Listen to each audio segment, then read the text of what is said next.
Bueno, estaba hablando recién con el diputado nacional por el Partido Socialista y por el sector de UNEN, Roy Cortina, sobre qué había dado lugar a este libro que presenta, que se llama Desempleo y Precariedad Laboral Juvenil. Resulta, me contó la historia y la cuento brevemente porque realmente me llamó la atención. A ver, espera, estoy viendo derecha, no, ahí.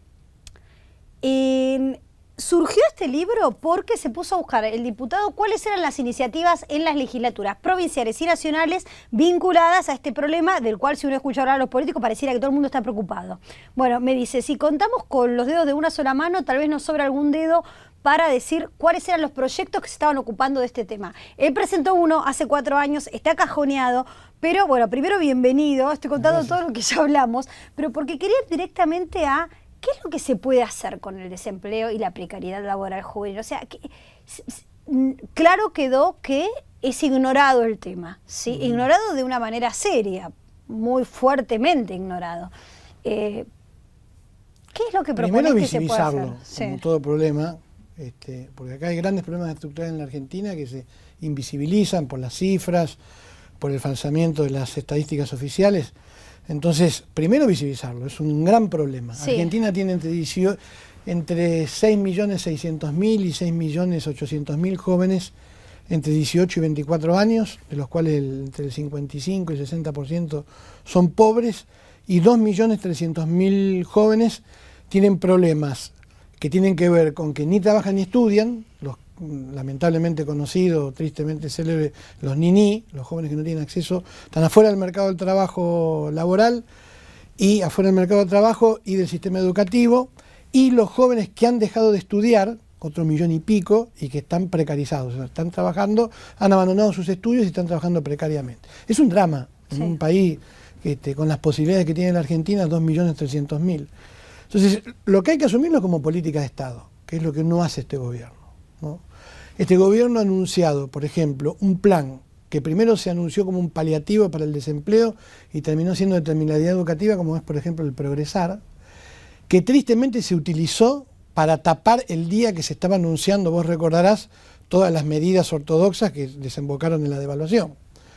Ese programa cuesta 11.000 millones. Yo en ese momento dije, antes que esa plata esté en manos de un gobernador amigo de turno del gobierno o de un intendente para una obra que no se necesita, prefiero que esos 600 pesos estén en los bolsillos de no sé cuántos miles de jóvenes. Pero el programa es malo, de movida ya, al no estar atado a ningún índice, hoy ya por la inflación de los primeros meses del año, ya vale 450 pesos. Pareciera que el Estado lo que quiere hacer es arreglar o tapar todos estos agujeros con plata, como una familia que se divorcia y el padre quiere tapar todo con plata sin presencia, porque...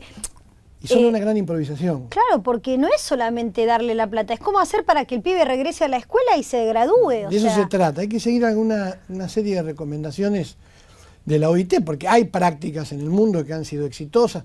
No es sencilla, es decir, la reconversión y la aceleración del capitalismo en los últimos 30 años ha dejado a muchos jóvenes en el camino. A ver, seamos sinceros, en Europa en este momento hay algunos países que tienen entre 25 y 40% de desempleo juvenil. Pero es un desempleo distinto, porque es un desempleo que tiene que ver con las crisis cíclicas del capitalismo en los países del primer mundo y la reconversión del mercado laboral. En la Argentina ese es un problema estructural. Son jóvenes que no van a salir de la precariedad ni del desempleo. Entonces, ¿qué es lo que hay que hacer? 3 cosas que son fundamentales: capacitación sistémica por parte del Estado, intermediación laboral y estímulo a la contratación. Por ejemplo, nosotros ¿qué es lo que planteamos? A las pymes que contratan jóvenes por tiempo indeterminado, no contratos basura, por tiempo indeterminado, y que se puede comprobar que no se ha echado a ningún trabajador un año antes ni un año después, el primer año de ese contrato de tiempo indeterminado, el Estado paga el 60% del salario mínimo vital y móvil. Perdóname, ¿pero no hay en la provincia de Buenos Aires un programa que se llama PRIVA que tiene eso?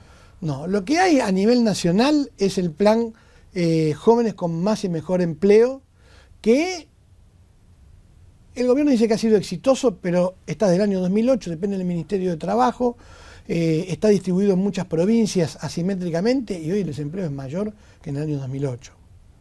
Esta es la realidad. Nosotros lo que planteamos es que con 11.000 millones de pesos por ejemplo, parte de gravar la renta financiera, parte de lo que mal se gasta con la publicidad oficial. Es un problema de reasignación de partidas. Primero hay que crear un fondo nacional para la promoción del empleo joven, porque es un drama para la Argentina. Y con esa plata se puede hacer eso que yo te digo.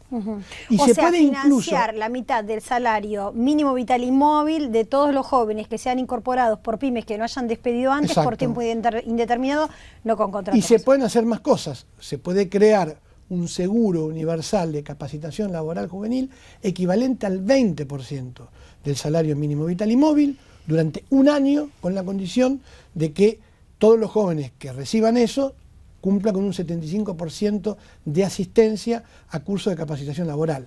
En intermediación laboral, ¿qué se puede hacer? Hay un desfasaje entre la oferta y la calificación laboral y lo que requiere el mercado de trabajo. ¿Cuál es la política para acoplar, por ejemplo, el sistema educativo? No hablemos de la universidad, hablemos del secundario con el mercado de trabajo. Nada. Entonces, hay que crear en cada escuela secundaria un centro que permita vincular, digamos, cómo se viene desarrollando los planes de estudio y cuál es su vinculación con las mutaciones que pueden tener el mercado de trabajo. Es decir, esto hay que tomarlo como política de Estado, no es un anuncio de una presidenta para poder tapar otra mala noticia, o quizás no es para tapar una mala noticia, pero es un anuncio que no es una política de Estado. Claro, pero también es muy importante el tema de la educación y de que los chicos puedan completar los estudios, porque hay también el programa Fines, sí, que permite a los chicos de una manera abreviada terminar el secundario, pero cuando van al mercado laboral, todo el mundo se da cuenta que efectivamente no tiene la preparación de un chico que terminó la secundaria. Es que la exclusión de los jóvenes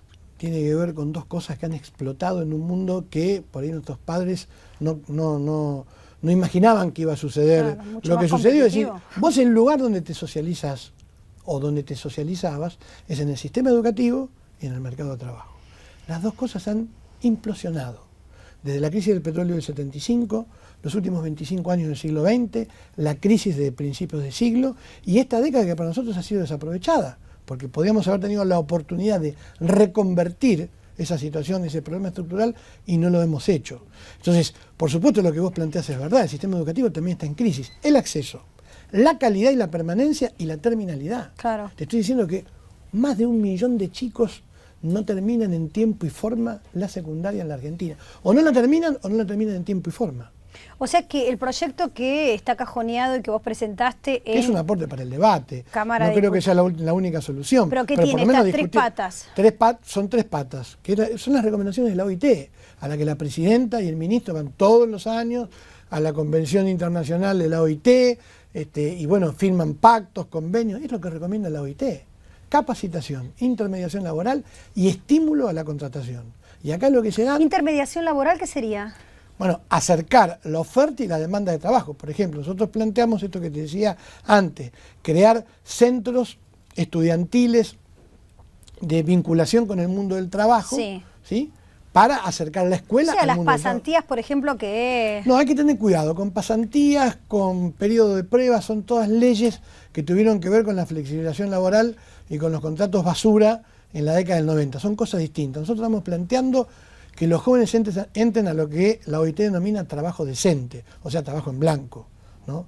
Hay que tener mucho cuidado con las pasantías secundarias y las pasantías universitarias y los contratos de tiempo más reducido, porque han contribuido a la ganancia de los empresarios en la década del 90 y han sido modalidades contractuales que han llevado a la alta rotación y a la precarización laboral de los jóvenes. Ahora, el costo laboral también para una pyme, no digo una empresa grande o multinacional, ¿no es muy alto como para, o sea, no es por eso que también en general buscan personas más capacitadas o más experimentadas? Y entonces, pero está bien. ¿Es muy alto o en todo el mundo es así de alto? No, en la Argentina es alto.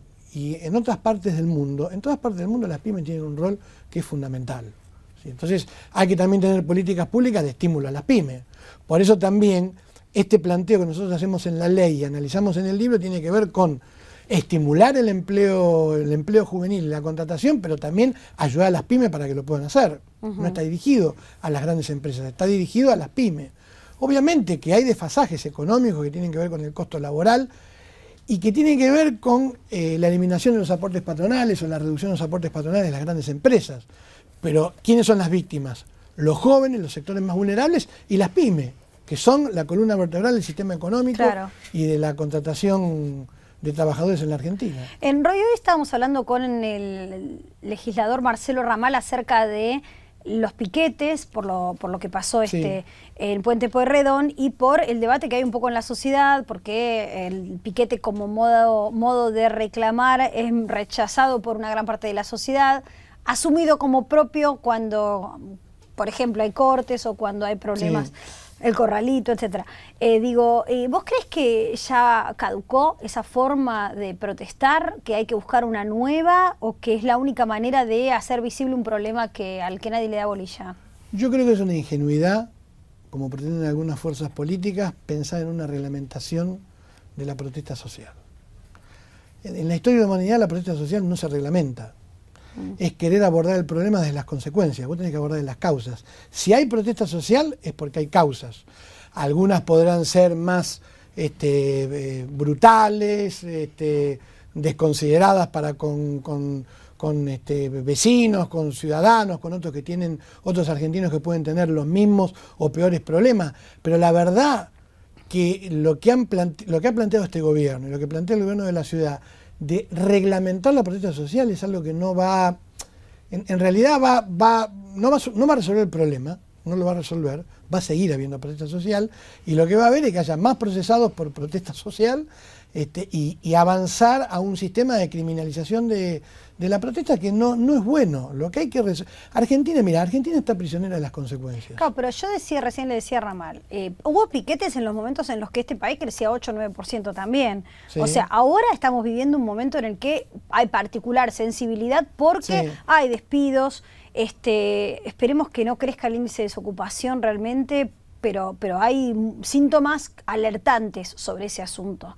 A la gente le alcanza menos la plata, etcétera. Ahora, cortes frente al Ministerio de Trabajo de toda la avenida Alem, de toda la mano que va hacia la Casa Rosada.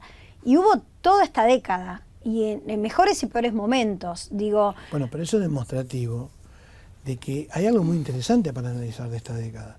Este último periodo es el peor, pero en toda la década, cuando nosotros, muchos sectores de la oposición, hemos dicho que la brecha entre los que más tienen y los que menos tienen no se ha disminuido, y lo que ha habido es un efecto derrame y una disminución de la pobreza, pero la brecha de desigualdad es muy grande en la Argentina. No es casual que haya existido durante toda la década protesta social, más o menos, pero ha existido protesta social. A nadie le gusta hacer una protesta o cortar la calle porque, no sé, porque sí. Hay razones para que eso suceda. Y esto es lo que ha negado el gobierno. La brecha de desigualdad en la Argentina, el problema de la desigualdad en la Argentina es mucho más importante aún que la pobreza, porque es la generadora de manera estructural de que esa pobreza permanezca. Entonces, yo lo que creo, te estaba diciendo, cuidado con los problemas estructurales de la Argentina que nos molestan. A mí también me molesta cuando yo estoy en una esquina y veo un piquete y tarde y quiero llegar a una reunión y quiero llegar a una reunión familiar. Nos pasa a todos los argentinos. Pero cuidado con abordar los problemas desde las consecuencias, hay que abordarlo de las causas. Esto es lo mismo que la inseguridad, es lo mismo que la inflación. La protesta social tiene esas características. Se ha estructurado una serie de problemas en la Argentina que conllevan a que la desesperación de los políticos para dar una respuesta a corto plazo se los aborde de las consecuencias. La consecuencia es, bueno, no se puede protestar, o habiliten un carril, y la verdad que eso no existe. ¿Vos te imaginás una oficina de permiso de protesta social? No, bueno, pero tampoco veo que en todo el mundo... Pero todo el mundo es distinto. Sí, fíjate, eso es verdad. Pero fíjate en lo siguiente, si vos ibas a Berlín... yo te doy un ejemplo. La calle sea totalmente... A ver, no sé cómo explicarlo, pero que no haya ningún tipo de posibilidad de organizar el traslado de trabajadores que están también pero que no tiene complicaciones como los que están protestando, ¿no? Pero no tiene solución por lo siguiente. Bueno, son piquetes a la patronal en un punto, porque la patronal no pasa por ahí en el auto, hasta puede tomarse tal vez un helicóptero o ni siquiera ir a la oficina, ¿no? Sino que todo eso hoy está penado por la ley. Si vos obstruís un servicio público, como puede ser un servicio de transporte, está penado por la ley. Yo era legislador de la ciudad cuando el macrismo dio un debate que fue sangriento, porque realmente terminó con gente herida, con la legislatura casi incendiada por el código de convivencia, el código contravencional. en donde vos, si cortás una calle, te pueden cobrar una multa. Ahora, lo que está escrito en un papel, en un código, en una ley, es distinto a lo que pasa en la realidad, porque ¿qué es lo que sucede? Hay 50 mujeres pobres con bebés en sus brazos, pidiendo por planes, cortando la Avenida de Mayo, enfrente de la jefatura de gobierno de la ciudad. ¿Quién puede pensar que se va a meter presa a esas 50 madres o se va a ir a los barrios humildes donde ellas viven para cobrarle una multa de 5.000 pesos? No existe. Entonces, ¿qué es lo que pasa? Llega el auxiliar de la justicia, que es la policía, habla con el fiscal. El fiscal se acostumbró a calibrar cómo es el humor social de esa protesta y se negocia. Si son 50, 60, se le dice que se corran, se libera. Hay un proceso de negociación que están acostumbrados a hacerlo quienes protestan y quién es la policía. La policía también a veces no está capacitada porque cuando el fiscal da una orden o el juez dice, bueno, hay que desalojarlo, hay que correrlo, bueno, reprimen y reprimen con consecuencias que a veces son terribles. Y eso hace que durante un tiempo la policía no haga nada, ningún fiscal se meta, Entonces, son problemas que hasta ahora los ha resuelto el sentido común. Mientras la pobreza y la desigualdad crezca o permanezca, la protesta social va a existir. Entonces, yo te podría decir, sí, reglamentemos que haya un carril libre, pero no va a pasar porque el que protesta quiere visibilidad. Claro. Entonces acá... Solo lo que sirve la protesta cuando molesta. Pero claro, pero desde los sumerios para acá, desde que somos civilización, las protestas han tenido este objetivo. Entonces, lo que es cruel es que nos hagan pelear a los argentinos por una... Ahora el gobierno, cuando está terminando el gobierno nacional, cuando ha sido promotor de estas protestas. Claro. Y ahora quiere criminalizar la protesta social de los problemas que ellos no han podido resolver. Ellos tienen que resolver los problemas. Si hay piquetes, si hay cortes, si hay huelga, si hay cortes de acceso, que son los que más molestan a la ciudad y nos perjudican a todos, es porque hay problemas que no están resueltos. Obviamente. Diputado, muchísimas gracias por haber venido. Bueno, Gracias y el libro invitación. Desempleo y Precariedad Laboral Juvenil es de lo que estuvimos hablando al principio. Muchísimas gracias. En un minuto volvemos con más información.